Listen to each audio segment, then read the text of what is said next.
अस्सलामुअलैकुम viewers, welcome to my YouTube channel Rabia की recipe.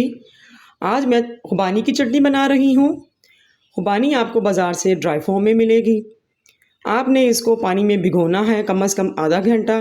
जब वो अच्छी तरह से नरम हो जाए तो आपने उसका एक एक दाना अच्छी तरह से साफ़ कर लेना है। तो चलते हैं अपनी तैयारी की तरफ। बिस्मिल्लाहिर्रहमानिर्रहीम। खुबानी की चटनी के लिए मुझे चाहिए 1 कटोरी खुबानी,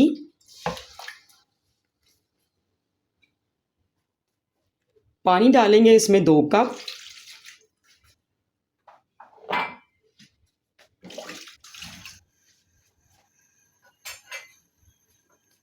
चीनी इसमें जाएगी पौना कप। अगर आप मीठा ज़्यादा पसंद करते हैं तो आप इसमें 1 कप भी डाल सकते हैं।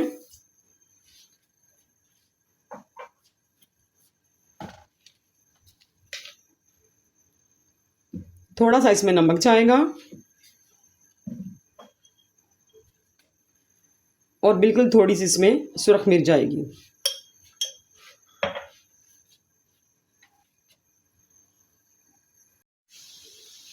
अब मैं इसमें शामिल कर रही हूँ इमली। इसको मैंने पहले से भिगो कर रखा था। इमली के मेरे पास हैं तकरीबन 7 अदद दाने।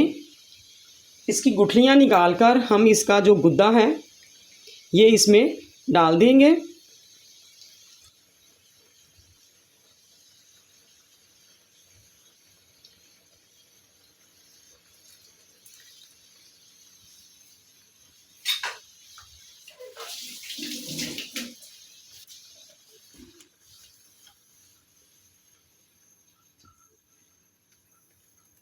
अब हम इसको दरमियानी आंच पर तकरीबन 20 से 25 मिनट के लिए पकाएंगे ताकि जो हमारी खुबानी है वो अच्छी तरह से गल जाए।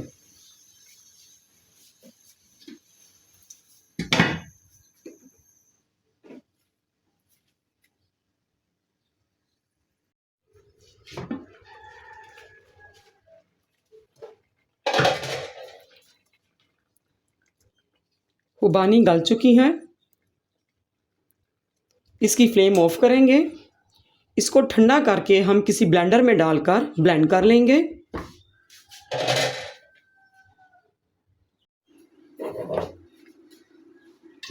चटनी को मैंने ब्लेंड कर लिया है।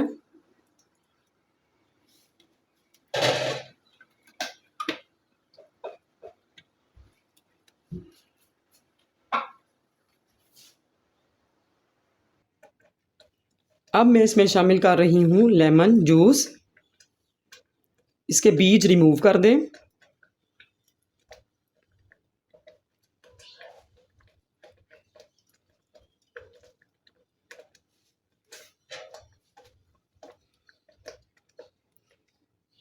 खुबानी की चटनी हमारी तैयार है।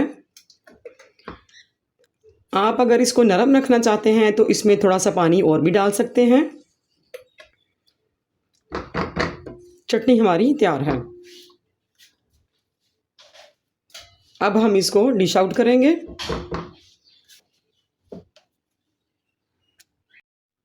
इसको ठंडा करके फ्रिज में सेव कर लें। लेमन डालने से खुबानी की चटनी को 1 माह तक फ्रिज में रख सकते हैं। केचप की बजाय बच्चों को खुबानी की चटनी दें, ये हेल्थ के लिए अच्छी है। आप इसे फ्राइज़ के साथ, पकोड़े के साथ, समोसे के साथ, जिंगर के साथ खा सकते हैं। अगर आपको मेरी रेसिपी अच्छी लगी हो तो लाइक कीजिएगा। जो नए हैं वो सब्सक्राइब भी कर दीजिए। इजाज़त दीजिए। अल्लाह हाफिज़।